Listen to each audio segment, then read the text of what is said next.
Welcome to Public Health on Call, a podcast from the Johns Hopkins Bloomberg School of Public Health, where we bring evidence, experience, and perspective to make sense of today's leading health challenges. If you have questions or ideas for us, please send an email to publichealthquestion@jhu.edu. That's publichealthquestion@jhu.edu for future podcast episodes. It's Lindsay Smith-Rogers. Today, a story of immigration politics and children's health from the state of Tennessee. Dr. Morgan McDonald is a member of the Board of Public Health of Nashville. She joins Dr. Josh Sharfstein to talk about why several hundred of the most vulnerable and ill children in the state received letters ending their life-saving care. Let's listen. Dr. Morgan McDonald, it is great to have you here with me on Public Health on Call. How is today going for you? Today's going well, Josh, and thanks so much for your interest in this story, and I appreciate your having me on. So we're going to talk about the story, but before we do so, a little bit of an introduction. Can you tell our listeners what they should know about you?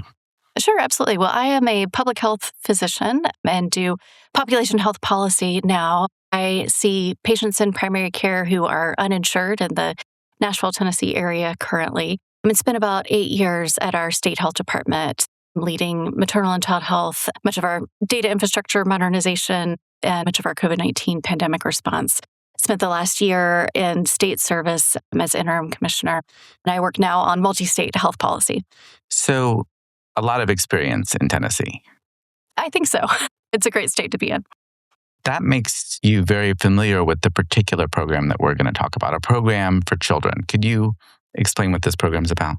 Sure. So a little bit of background on the Children's Special Services Program. This is a program that really has been the essence of what Tennessee, the volunteer state, is about. It's a payer of last resort that has been incorporated into a larger public health care coordination system that addresses medical and social barriers to health like unemployment and transportation. This program blends maternal child health block grant and state funding really to streamline services for families and to bring a number of public health, medical, social services, and education resources to our most high-risk families. Pertinent particularly to this story that you had seen, it provides, as I said, payer of last resort funding for kids across the state who have special health care needs. So this is kids who are either uninsured or who may have Medicaid, and Medicaid doesn't cover certain services like medical diapers or formula or other things that they might need.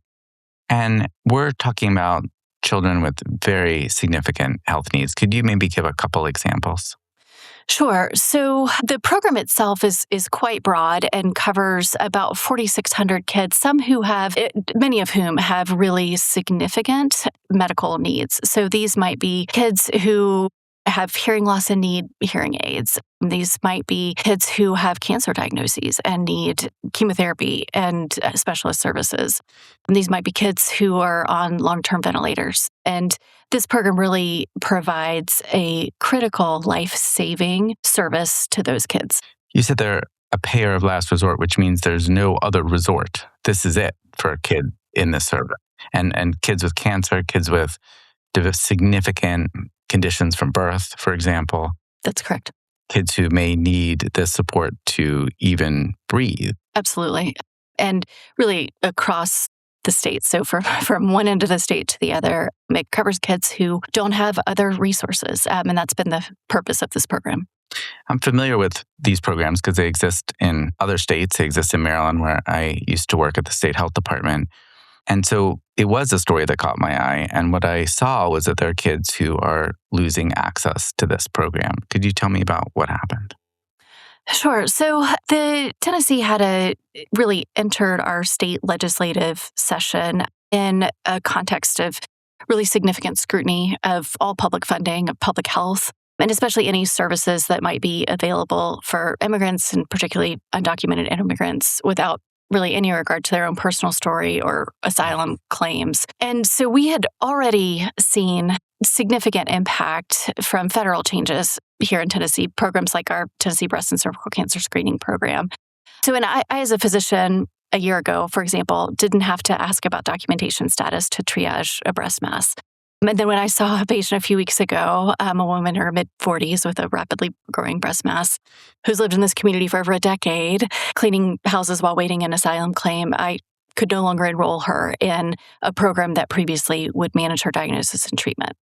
And so with that context, the Tennessee State Legislature itself passed a bill this past legislative session as part of a larger package of immigration-related legislation. And it restated a 2015-2016 law that required verification of U.S. citizenship for lawful presence for anyone over the age of 18 in order for them to receive any personal benefits from state and federal agencies. Over the age of 18, I heard you say. Correct. And what that law did is that it extended this previous law to now include local public benefits, things like health and social services. And then there was also a clause in that legislation that created a misdemeanor charge for state and local employees who do not report individuals who are not lawfully present in the U.S. who receive those personal benefits. And that clause did not have a specific age limit. So we're talking about immigration and the politics of immigration and the fact that Tennessee has been ramping up its efforts to stop people who are not documented, who may have pending asylum claims, who may ultimately, if they were to go through the process, be granted asylum in this country, taking them away from public benefits. In a law that was aimed for adults, kids appear to have gotten caught up. That's what's happened. Kids have gotten caught in the crossfire of immigration debates. And what has happened in this case has resulted in action by the Tennessee Department of Health, who sent a letter to between 300 and 400 kids, we think, in the program, who did not have satisfactory documentation of their immigration status. And that letter notified families at the beginning of June that they had about 30 days to either voluntarily disenroll from the program or to be reported to the State Department of Safety, so the immigration arm of our State Department of Safety. So a family gets this letter. Let's say their child's health and quite possibly, the child's life depends on getting these services that Tennessee has provided for years. The choice is you may be reported to immigration or you can stop receiving these services. That's right. And so my role locally here is as a member of the Nashville Board of Health that oversees the Nashville Health Department. And then I also serve, as I mentioned, as a primary care provider for uninsured patients, regardless of documentation status, and as a board member of Siloam Health, which is a faith-based clinic that's been around for 30 years seeing these patients. And so what I saw was immediate impact to certainly our state health department, immediate impact to our local health department. These are all people who come to this profession to be the helpers, to improve population health no matter what. And then, of course, immediately to our patients. What are families in this situation doing or experiencing? The families that we care for across the state, and certainly those that we've talked to here locally, the impact's been devastating. They have had to make the worst choices. And in some cases, literally deciding between whether they will have payment for a home ventilator or whether their family might be turned over to immigration authorities. In many cases, those are mixed status families. There might be one spouse that is here with temporary protected status or with a green card. There might be children that have been born in this country and other children that came before that. And so they've literally been choosing between life and death for every one of their family members as they're getting these letters. And it probably goes without saying, but we should say it's not necessarily an option to go back to a country that they may feel unsafe and also may not have anywhere near the medical services that are available in Tennessee. That's correct.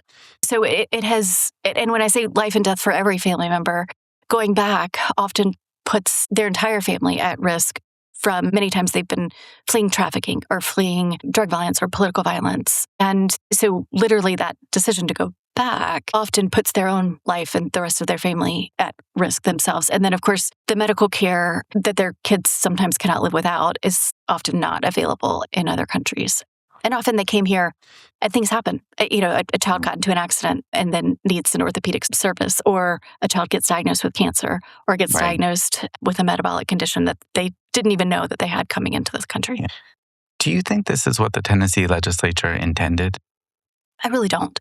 One of my real take-home points, one thing that I've really been trying to emphasize is that no one wants this outcome. Public health doesn't want this outcome. The state health department, the local health department, certainly not the providers that are caring for these kids, certainly even more so the families experiencing this. But in my conversation with legislators on both sides of the aisle, this was not the intended outcome for kids to be caught in the crossfire. I know that there is a lawsuit. The article that I read said there is a lawsuit. What is that about? Yeah, so really, because the legislation was already in place and it put the state and local health department in a hard situation for implementing this legislation, the only option was to try to find a court injunction to stop the implementation of this legislation. And so 3 physicians did file suit on behalf of the families that they're taking care of. And that took an incredible amount of courage. It's very hard for any provider system that relies on any state or federal funding to put themselves into that position. Courageous for the families, too. Exactly.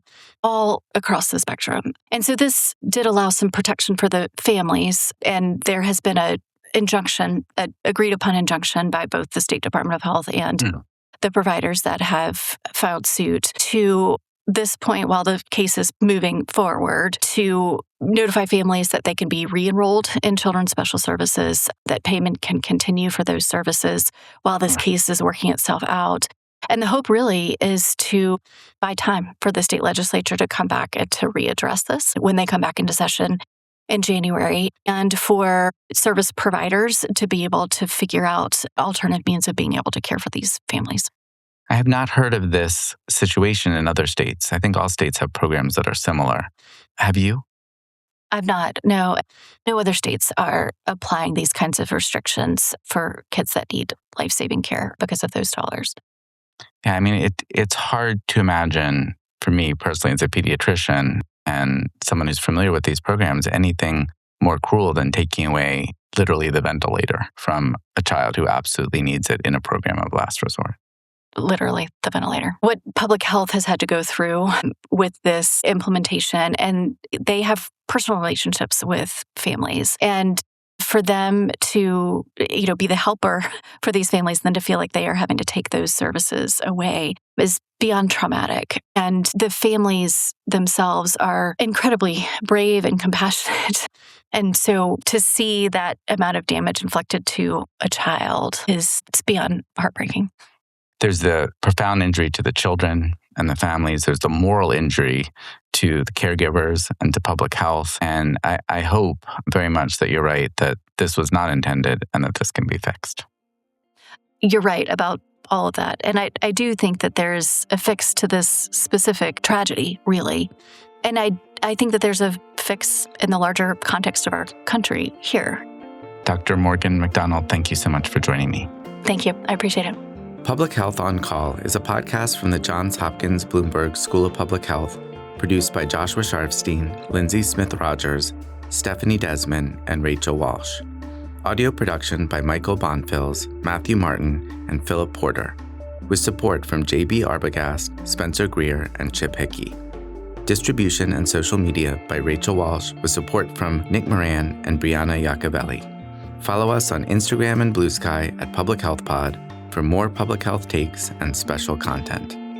If you have questions or ideas for us, please send an email to publichealthquestion@jhu.edu. That's publichealthquestion@jhu.edu for future podcast episodes. Thank you for listening.